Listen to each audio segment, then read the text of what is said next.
Shalom. Hari ini kita akan renungkan kitab Yeskel pasal 35. Teksnya ayat 1 sampai 15 dan sudah dibagi dua paragraf. Paragraf yang pertama ayat 1 sampai 9. Edom disebut dengan nama pegunungan Seir akan menjadikan musnah dan sunyi sepi.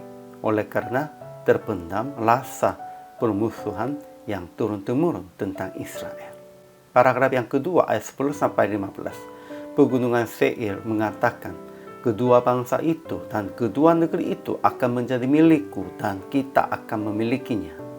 Tetapi Tuhan akan menjadikan mereka sunyi sepi. Kesimpulan, Tuhan akan menjadikan musnah dan sunyi sepi itu disebut sebagai pegunungan Seir. Karena mereka terpendam rasa permusuhan yang turun-temurun tentang Israel. Jadi mereka membiarkan orang Israel dihancurkan oleh Babel.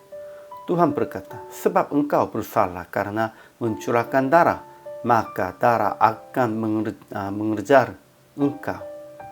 Pegunungan Seir mengatakan tentang Israel, kedua bangsa itu dan kedua negeri itu akan menjadi milikku dan kita akan memilikinya. Tetapi Tuhan berkata, aku akan memperlakukan engkau seperti engkau memperlakukan Israel dalam murkamu dan cemburumu yang timbul dari kebencianmu. Akhirnya Tuhan akan menjadikan mereka sunyi sepi dan mereka akan mengetahui bahwa Ialah Tuhan. Ajaran tentang Allahnya. Pertama, Tuhan akan menjadikan musnah dan sunyi sepi Edom disebut sebagai pegunungan Seir yang terpendam rasa permusuhan tentang Israel. Kedua, Tuhan berkata tentang merekanya, engkau bersalah karena mencurahkan darah, maka darah akan mengejar engkau. Aku akan memperlakukan engkau seperti engkau memperlakukan Israel dalam murkamu dan cemburumu yang timbul dari kebencianmu. Seperti itu, Tuhan tetap membenci dan murka terhadap mereka. Ajaran tentang manusianya. Pertama, pegunungan Seir dalam hatinya terpendam rasa permusuhan yang turun-temurun tentang Israel dan mereka membiarkan orang Israel menjadi makanan pedang pada hari sial mereka. Waktu saatnya tiba untuk menghakiman terakhir dengan berpikir, kedua bangsa itu dan kedua negeri itu akan menjadi milikku dan kita akan memilikinya. Merekanya tidak menerimanya kesalahan Esaunya dan merekanya tidak menerimanya.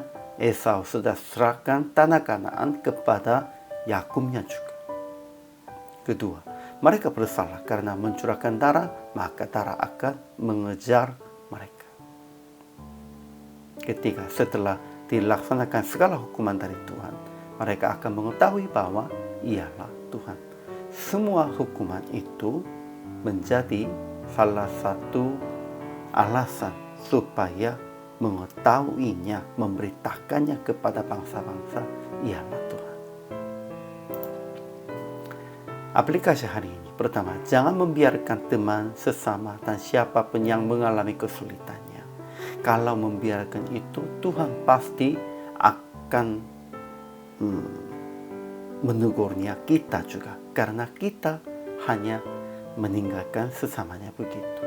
Jangan berpikir akan mendapat keuntungan dari kesulitan mereka. Kita juga harus menanggung kesulitan mereka juga bersama-sama.